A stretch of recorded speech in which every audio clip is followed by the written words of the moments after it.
Emails जब हम लिखते हैं तो उसके डिफरेंट डिफरेंट मकासद हो सकते हैं। कभी हो सकता है हम इन्फॉर्मेशन लेने के लिए या कोई रिक्वेस्ट करने के लिए या कोई फॉलोअप या नेटवर्किंग के लिए। देखते हैं कि उनको हर तरह की ईमेल को लिखने के लिए हमें कौन कौन सी चीज़ें जहन में रखनी चाहिए।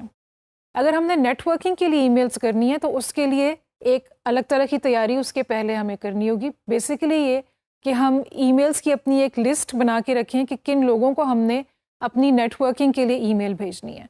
उसमें ये हो सकता है कि कोई नई चीज़ अगर आप कर रहे हैं, कोई नई इनोवेशन आपने लाई है, कोई नया आपने अपनी कंपनी को एक्सपैंड किया है, कोई नए स्किल्स इन्हांस हुए हैं, कोई अचीवमेंट्स हैं आपकी, तो वो आप उनको शेयर कर सकते हैं। दूसरा ये अक्सर समझा जाता है कि नेटवर्किंग बड़ी कोई ख़राब चीज़ है, चालाक लोग करते हैं, मतलबी लोग करते हैं। ऐसी बात नहीं है। नेटवर्किंग सिर्फ असल जो दुरुस्त तरीका नेटवर्किंग का ये है कि आप सिर्फ उस वक्त ना करें जब आपको कुछ चाहिए किसी से। अगर आपको कोई ऐसी चीज़ आपकी नज़र से गुजरती है जो दूसरे के इंटरेस्ट में हो, आपके नेटवर्क में किसी के, तो आप वो भी उनके साथ शेयर कर सकते हैं। तो this all adds up to your business relationship with the person. और इसके अलावा ये है कि आपको इस तरह की ईमेल अगर आप भेजेंगे तो एक बहाना हो जाएगा किसी से इन टच रहने का या क्लाइंट से इन टच रहने का और उनको रिमाइंड कराने का कि आप भी हैं। वरना उनके जहन से हो सकता है आपका ख्याल निकल जाए और आपको वो काम देना भूल जाए। सो अपनी जो भी आपकी अपडेट्स हैं आपकी फ्रीलांसिंग प्लेटफॉर्म के ऊपर, जो भी आप प्रोग्रेस कर रहे हैं, कितने असाइनमेंट्स कर लिए, कितने पैसों के वर्थ कर लिए, वो सारी चीज़ें आप उनसे शेयर करें। नहीं ज़रूरी नहीं है कि आपके क्लाइंट्स हों, हो सकता है आप किसी इवेंट पे गए, कॉन्फ्रेंस पे गए, आपको कोई मिले, हो सकता है सोशली आपको किसी जगह पे कोई मिले, कोई शादी पे मिले, लेकिन जो आपको लगता है आपके अच्छे बिजनेस कॉन्टैक्ट हो सकते हैं और who can add to the work that you are doing. ज़रूरी नहीं है कि आपको वो काम ही दे रहे हों या एम्प्लॉयर ही हों, कोई भी हो सकते हैं जो कि आपके जैसा भी काम कर रहे हों। उस तरह के लोग भी आपके नेटवर्क का हिस्सा होने चाहिए। So stay in touch with them through emails and find excuses. मौके ढूंढें, बहाने ढूंढें कि उनको आप कैसे अपने लूप में रख सकते हैं ताकि वो आपको याद रखें।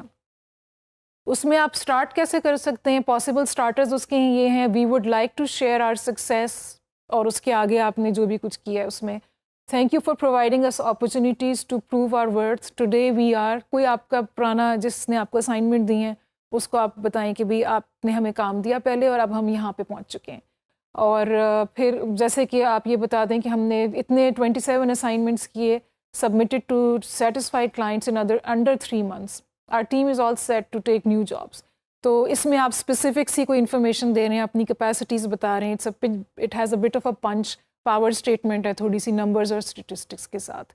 तो these are all important ways to stay in the radar, क्योंकि कंपटीशन इतनी है और इतने सारे लोग हैं, तो इसलिए इम्पॉर्टेंट है कि आप अपने आप को मनवाएं और सामने अपने रहें। सिर्फ कैपेसिटी आज के दौर में इनफ नहीं है, बल्कि अपनी कैपेसिटी को दूसरों के सामने लाना और मार्केट करना, that's also an important skill. उसके अलावा जब आप नेटवर्किंग के लिए ईमेल करें तो उसमें एक्शन पॉइंट्स भी हो सकते हैं। उसमें आप किसी को ये भी कह सकते हैं कि कोई इशारा दे सकते हैं कि आपकी उनसे क्या एक्सपेक्टेशन है या आप क्या चाह रहे हैं कि इस ईमेल के रिस्पांस में क्या हो। ज़रूरी नहीं है, लेकिन ये आप कर भी सकते हैं। जैसे आप कहीं we look forward to opportunities to work with you again, we would be happy to cater to your upcoming needs, keeping in mind our increased workload, we have expanded our team to include specialists in various fields. So you are indicating कि आपकी capacities बढ़ गई हैं and you're ready for more work, etc.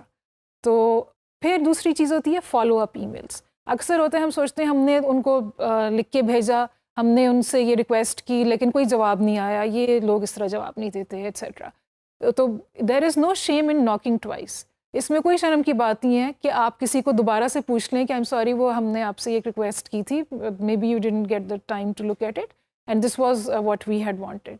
तो ज़रूरी नहीं है कि किसी ने मैलिस के साथ या बदनीयती के साथ आपकी ईमेल नहीं देखी या जवाब नहीं दिया। बहुत से रीजंस हो सकते हैं, लोग बिजी होते हैं, हो सकता है उस ईमेल के बाद और बहुत सारी ईमेल्स आ गई हों और वो बॉटम ऑफ द पाइल पे चली गई हो तो उनकी नज़र ना पड़ी हो उसके ऊपर।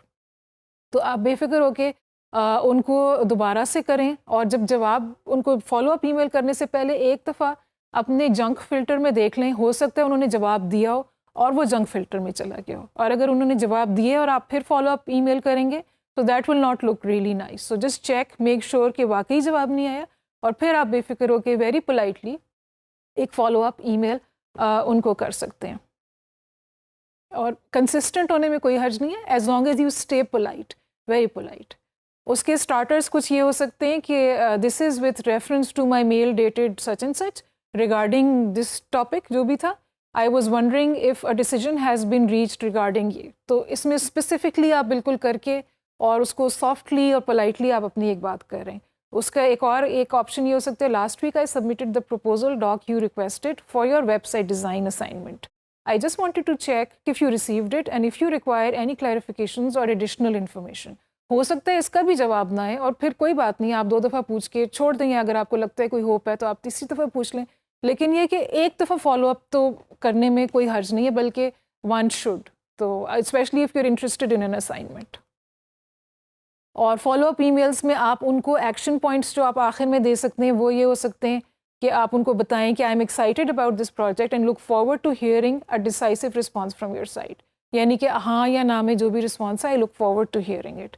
उसके अलावा आप कह सकते हैं I am all set to start work on your assignment so it can be wrapped up within the deadline in order to start the following information. जो भी आपको चाहिए आप उसकी फिर रिक्वेस्ट करें। So these are call to actions कि ये हमें चाहिए और इसके लिए हम आपसे फॉलो अप कर रहे हैं। पिचिंग ईमेल्स, जिसमें कि आप अपनी कोई प्रोडक्ट को, अपनी किसी सर्विस को मार्केट कर रहे हैं या उसको जो है सेल करने की बेसिकली कोशिश कर रहे हैं। जब आप कोई पिचिंग ईमेल करें तो आपको प्रिपेयर्ड होना चाहिए। जो सामने वाले की असाइनमेंट की रिक्वायरमेंट्स हैं वो आपके जहन में होनी चाहिए, आप सामने रखें, ईमेल लिख के उसके अगेंस्ट उसको चेक करें टू मेक श्योर कि वो उसके साथ है मैच, और उसको आप मॉडिफाई करें उसके मुताबिक। अगेन लंबी बात, बिला वजह लंबी बात नहीं होनी चाहिए। Use as many words as needed but not one word extra. फालतू में या रिपीट करने के लिए कोई बात करने की ज़रूरत नहीं होनी चाहिए। और अगेन इसी in the interest of brevity आप ये भी करें कि आप जल्दी से जो ऑब्जेक्टिव है वो शुरू में ही मेंशन कर दें, थोड़ा सा बैकग्राउंड दें और ऑब्जेक्टिव मेंशन करके और फिर उसको डिटेल में करके चलें। बुलेट पॉइंट्स की अगर ज़रूरत है तो दे दें, या छोटे पैराग्राफ्स अलग अलग बना लें बजाय लंबा पैराग्राफ बनाने के।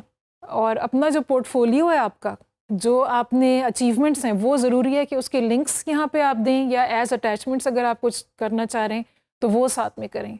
ये सिर्फ उस अपनी डिस्क्रिप्टिव टेक्स्ट के साथ जो है वो पिचिंग ईमेल मुकम्मल नहीं है, unless you share things from your portfolio, या जो आप गुज़िश्ता आप चीज़ें कर चुके हैं उसका कोई सैम्पल उनको दिखाएं, तो फिर that will increase your chances of getting the project. Writing to a mentor, अगर आपको कोई शख्स कहीं पे मिले हैं या कोई आपने इवन ऑनलाइन आपने किसी को देखा है और आपको लगता है कि ये अच्छी मुझे इनसे करियर गाइडेंस और एडवाइस मिल सकती है, do not feel shy to approach them. Again the important thing is politely करें और जेंटली करें और एक मुनासिब डिस्टेंस के साथ करें। तो रिक्वेस्ट करने में कि भाई मुझे आपसे गाइडेंस चाहिए, आप इतना अच्छा काम करें, there is no shame in that. पहले तो उनको लुकअप करें, उनके बारे में जानें, उनकी इन्फॉर्मेशन निकालें पहले, दैट इज़ इम्पॉर्टेंट।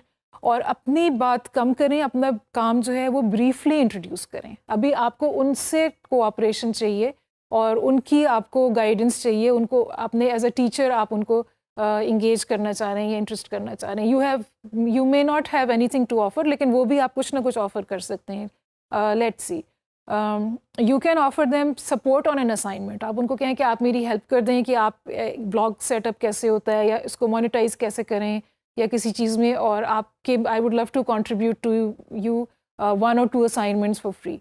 तो ऐसी भी आप कोई उनको पेशकश कर सकते हैं। उनके अकाउंट्स देखें, फेसबुक के अकाउंट्स, ट्विटर के अकाउंट्स देखें, और देखें अगर कोई कॉमन आपके जानने वाले हैं तो आप उनके साथ जो है उनका भी मेंशन कर सकते हैं अगर आप चाहें तो। और अगर एक ही शहर के लोग हैं तो आप मीटिंग भी रिक्वेस्ट कर सकते हैं। लेकिन ये कि पहले आई वुड रिकमेंड उनका इनिशियल रिस्पांस देखें, if it's positive, if he is willing और शी इज़ विलिंग, तो फिर आप मीटिंग रिक्वेस्ट करें। नहीं तो आप ये भी है कि उनको लगे कि आप खामखा कोई पीछे पड़ गए हैं या कोई स्टॉकर हैं, कोई ऐसी चीज़। So you have to be a little careful on that account as well. पूछना क्यों चाहिए? स्टीव जॉब्स जो इन्होंने आईफोन बनाए, जब वो छोटे से थे, when he was 12 years old, तो वो उन्होंने ह्यूलेट एंड पैकार्ड जो HP कंपनी है, प्रिंटर्स और कंप्यूटर्स वगैरह बनाते हैं, उनके मालिक को उन्होंने जो है रब्ता कर लिया और उनसे कहा कि मुझे तो ये स्पेयर पार्ट्स चाहिए जो आप अपनी मशीन्स में यूज़ करते हैं, मैं अपना कोई कंप्यूटर वगैरह बना रहा हूँ। तो उनको ना सिर्फ वो स्पेयर पार्ट्स भी मिल गए, बल्कि उनको समर में वहाँ इंटर्नशिप करने का मौका भी मिल गया। तो अगर आप पूछेंगे नहीं, और स्टीव जॉब्स ने ये भी कहा है, यहाँ पे वो नहीं है कि मेरे साथ तो कभी नहीं हुआ कि मैंने किसी से कोई चीज़ मांगी हो किसी ने ना दी हो, स्पेशली इन्फॉर्मेशन या कोई हेल्प या कोई सपोर्ट। तो अगर आप लोगों को रीच आउट करेंगे तो या उनसे कनेक्ट करने की कोशिश करेंगे तो ही आपको कोई हेल्प कर सकता है। तो ये कुछ मकासद हैं जिसके लिए कि ईमेल्स लिखी जा सकती हैं। उसके अलावा है इंफॉर्मेशन के लिए, हो सकता है कि आपको कोई इन्फॉर्मेशन चाहिए हो, उसके लिए आप ईमेल लिखें। कोई असाइनमेंट है, कोई अपॉर्चुनिटी है, या कोई आपको रिपोर्ट वगैरह चाहिए किसी इदारे ने बनाई है और उसके बारे में आपको मालूमात चाहिए। लेकिन जो भी आपको मालूमात चाहिए उस टॉपिक के इर्द गिर्द की मालूमात ले के ही आप वो ईमेल लिखें। So you don't appear completely like an अनाड़ी, या बिल्कुल ही आप ब्लैंक ना लगें।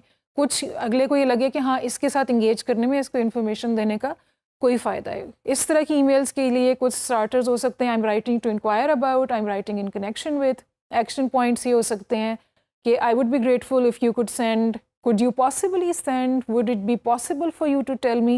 So all of these words, you notice they add a little bit of extra politeness. I would appreciate if some information about जो भी चीज़ के लिए आपको information लेनी है. So these are some points about writing different kinds of emails. इसके अलावा भी आपको किसी तरह की emails अगर लिखनी है तो आप इसमें से भी guidance लेके वो कर सकते हैं.